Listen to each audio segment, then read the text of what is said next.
السلام علیکم دوستو، اگر آپ میری آواز سن رہے ہیں تو یقیناً آپ نے یہ ویڈیو انٹرسٹ کے ساتھ کھولی ہوگی۔ ویڈیو واقعی انٹرسٹنگ ہے۔ کہانی پسند آئے تو لائک اور سبسکرائب ضرور کر دیجیے گا۔ یہ دلچسپ کہانی ہمیں کراچی سے خاور نے بھیجی ہے۔ خاور پیشے سے صحافی ہیں۔ آئیے کہانی کو ان کی زبانی ہی سنتے ہیں۔ میں کراچی کا رہنے والا ہوں۔ یہیں پیدا ہوا، پلا بڑا، تعلیمی مراحل طے کیے، گریجویشن کی، نوکری کی، بہت کچھ دیکھا۔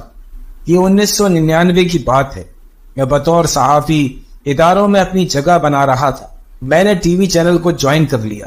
اس وقت موبائل نہیں آیا تھا اور نہ ہی آج کی طرح پرائیویٹ چینلز کی بھرمار تھی۔ صحیح معنوں میں ہمیں خبر کھود کر نکالنی پڑتی تھی۔ ہمارا کام ایسا ہے کہ اس میں وقت کا کچھ تعین نہیں ہوتا ہے۔ کبھی ہمیں رات بھر بھی باہر رہنا پڑتا اور کبھی صبح سویرے بھاگنا پڑتا۔ میرے کیریئر کی شروعات تھی تو میں کچھ زیادہ ہی پرجوش تھا۔ محنت کا یہی تو وقت تھا۔ ابھی میں بیچلر تھا اور ذمہ داریاں بھی اتنی نہیں تھی، اس لیے میں دل جمعی سے اپنی نوکری میں مگن تھا۔ اگر کچھ وقت بچتا تو وہ بھی میں مختلف ذرائع سے ملنے والی خبروں کی رپورٹ بنانے میں لگا دیتا۔ ہمارے شعبے میں تعلقات بہت بنتے ہیں، یہی تعلقات ہمارے کام بھی بہت آتے ہیں۔ ایسے ہی مجھے ایک ذریعے سے پتہ چلا کہ کورنگی کے ایک علاقے میں پرانا اسکول ہے جو کہ کئی سالوں سے بند ہے۔ اس کے بارے میں بہت سی باتیں مشہور ہیں۔ وہاں کبھی روشنی دیکھی جاتی ہے، مشکوک سرگرمیاں لوگوں نے دیکھی ہیں۔ جو باتیں مجھ تک آئیں وہ مجھے کچھ ٹھوس نہیں لگی۔ مجھے یہ یقین تھا کہ ضرور اس کے پیچھے کوئی بڑی کارروائی ڈلی ہوئی ہے۔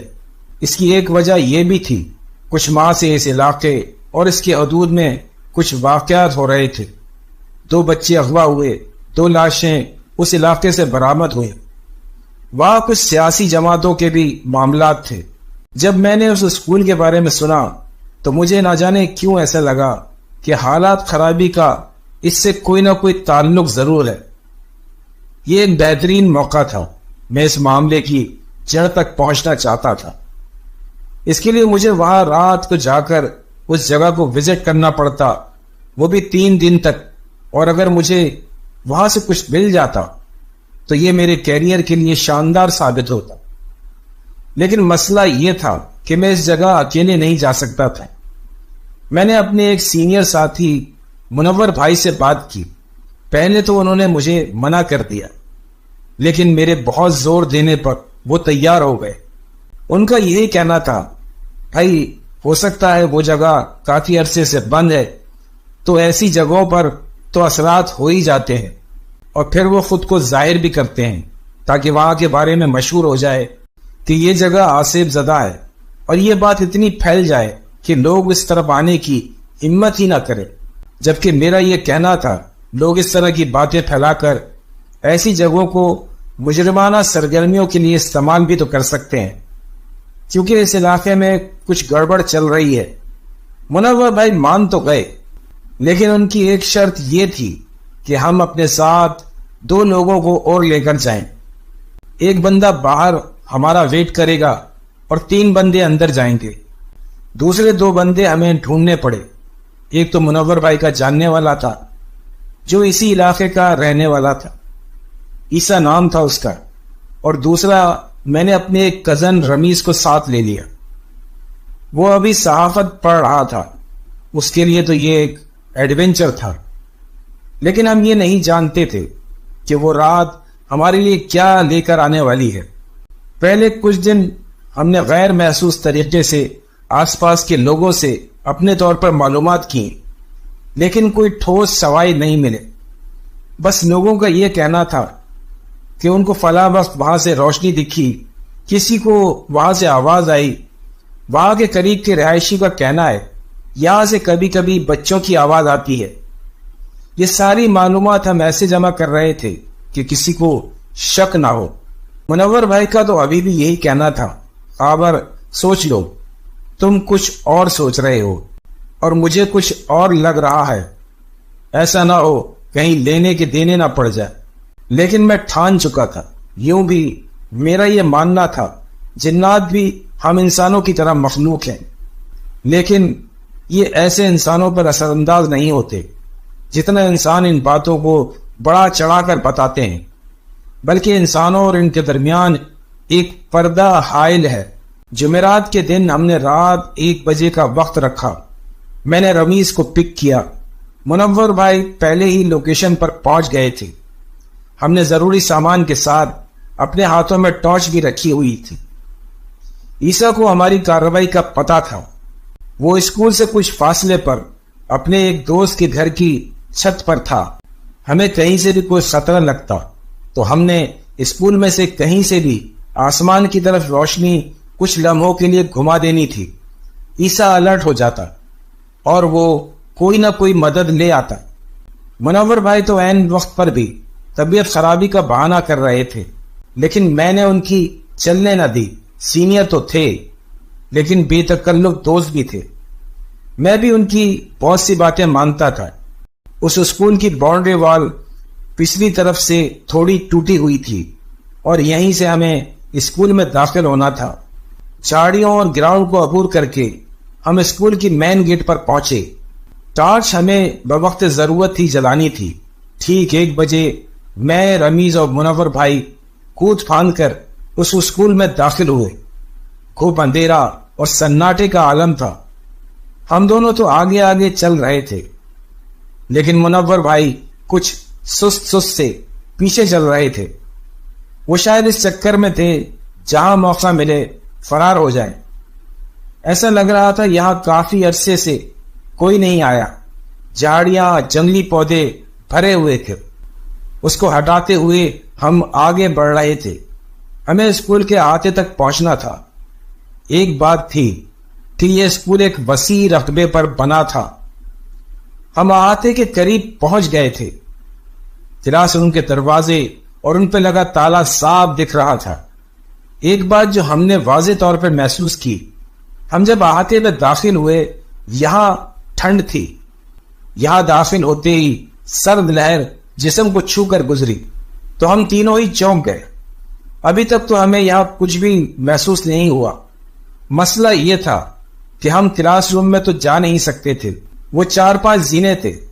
ہم اس کو چڑھ کر ایک لمبی راہداری میں داخل ہوئے۔ یہاں کلاس روم کے دروازوں پر تالے لگے تھے۔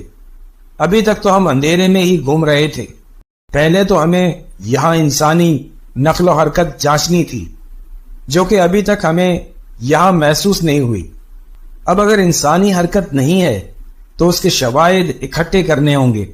اگر ٹارچ کھولتے تو کوئی بھی ہو وہ ہوشیار ہو جاتا، اور ہم آپس میں بات بھی نہیں کر رہے تھے کہ کہیں ہماری آوازوں سے ہمارا پلان خراب نہ ہو جائے۔ میں ہی لیڈ کر رہا تھا، اسی لیے سب سے آگے میں تھا اور منور بھائی آخر میں چل رہے تھے۔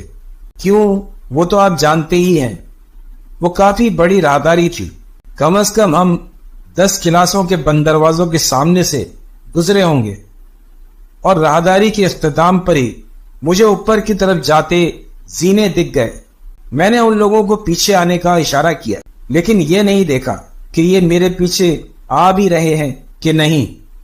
میں اور رمیز تو زینہ چڑھ گئے، لیکن منور بھائی وہ جو ڈر کے مارے ادھر ادھر دیکھتے ہمارے پیچھے چل رہے تھے، انہوں نے نہ میرا اشارہ دیکھا نہ ہمیں چڑھتے۔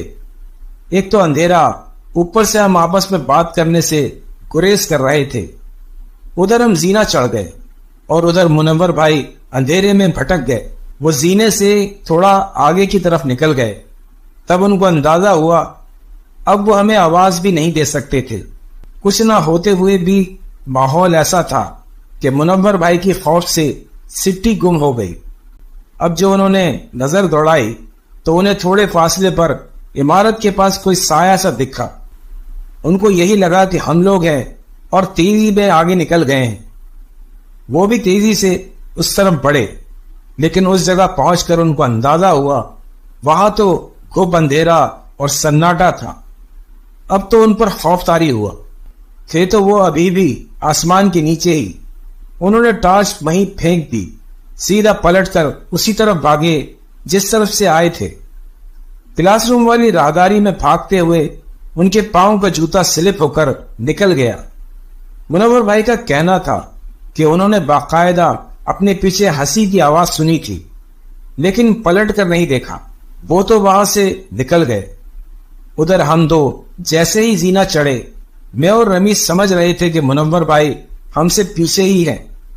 اوپر چڑھتے ہی سامنے بنی کلاس روم کا دروازہ کھلا ملا۔ یہ کیسے کھلا ہے جبکہ ہر جگہ تالا لگا ہے؟ میں تو اسی تشویش میں دبے پاؤں اندر داخل ہوا۔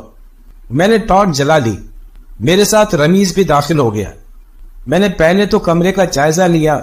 میری ٹارچ ایک کونے سے گھومتی، جیسے ہی کمرے کے دوسرے کونے پر پہنچی، ٹوٹی پھوٹی کچھ بینچیں تھی جو اس کلاس میں کونے میں پڑی تھی۔ مجھے اس کے اوپر وہاں گھٹنوں میں سر دیے ایک بچی بیٹھی دکھ گئی۔ میں چونک گیا۔ اس بچی کو نہ صرف میں نے بلکہ رمیز نے بھی دیکھا۔ ہم دونوں تیزی سے آگے بڑھے۔ مجھے تو پکا یقین تھا کہ یہاں بچے اغوا کر کے رکھے جاتے ہیں، لیکن یہ کیا؟ جیسے ہی میں اس کونے پر پہنچا وہاں تو کوئی نہیں تھا۔ منور بھائی بچی کہاں گئی؟ منور بھائی تو ہمارے پیچھے تھے ہی نہیں، وہ کہاں گئے؟ میں یہ سوچ بھی نہیں سکتا تھا کہ وہ باہر جا چکے ہیں۔ بڑبڑاہٹ میں نے ٹارچ ادھر ادھر گھمائی تو مجھے اور رمیز کو اب وہ بچی کمرے کے دوسرے کونے میں اسی طرح بیٹھی دکھائی دی۔ مجھے اب خطرے کی گھنٹی محسوس ہوئی۔ رمیز تو مجھے کھینچتا ہوا بولا، خاور بھائی بھاگو، جلدی کرو۔ ہم دونوں گرتے پڑتے باہر کی طرف بھاگے۔ زینے سے نیچے اترتے بھاگ رہے تھے کہ نہ جانے کہاں سے ہم پر چھوٹے چھوٹے پتھر آ کر گرنے لگے۔ بچتے بچاتے ہم اسی راہداری سے بھاگ رہے تھے۔ میرے پاؤں میں منور بھائی کا جوتا ٹکرایا۔ میں ٹھٹک کر رک گیا۔ او خدایا، ان کے ساتھ کچھ ہوا ہے۔ رمیز آگے نکل گیا تھا۔ خاور بھائی جلدی آؤ۔ میری سمجھ میں نہیں آ رہا تھا کہ کیا کروں۔ وہ صرف میرے کہنے سے آئے تھے، میں ان کو چھوڑ کر نہیں جا سکتا تھا۔ تم جاؤ، میں ان کو لیے بغیر نہیں جاؤں گا۔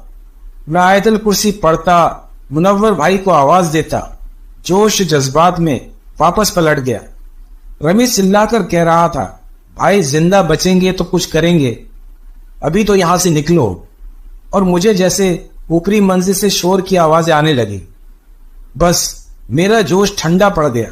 میں واپس پلٹا اور تیزی سے دوڑ لگا کر رمیز کے ساتھ اس اسکول سے باہر نکل آیا۔ باہر نکل کر ہم دونوں نے گہرے گہرے سانس لیے۔ سانس بہت بری طرح پھولی ہوئی تھی۔ رمیز چلو جلدی سے عیسیٰ کو اور کچھ لوگوں کے ساتھ آنا ہوگا۔ ہم بھاگتے دوڑتے عیسیٰ کے پاس پہنچے۔ دروازہ عیسیٰ کے دوست نے کھولا۔ وہ ہمیں چھت پر لے گیا۔ چھت پر منور بھائی چارپائی پر لیٹے تھے۔ وہ اور عیسیٰ ہمارے سگنل یعنی ٹارچ کا ویٹ کر رہے تھے۔ ان کو دیکھ کر میں اور رمیز ایک دوسرے کی شکل دیکھ کر رہ گئے۔ وہاں ہمیں ایک دوسرے کے ساتھ ہوئے واقعات کا پتہ چلا۔ اس دن کے بعد میرے خیالات بدل گئے۔ میں نے زندگی میں صحافت تو کی، لیکن پھر اس طرح کی نہیں کی۔ اب دور بدل گیا ہے۔ اب تو لوگ ہانٹڈ جگہوں پر جا کر رپورٹنگ کرتے ہیں، پروگرام شوٹ ہوتے ہیں۔ لیکن اس ٹائم پر جب ہمارے ساتھ یہ سب ہوا، اگر اس طرح کے پروگرام ہوتے تو جو اس رات بیتی وہ تو ہٹ پروگرام ہو جانا تھا۔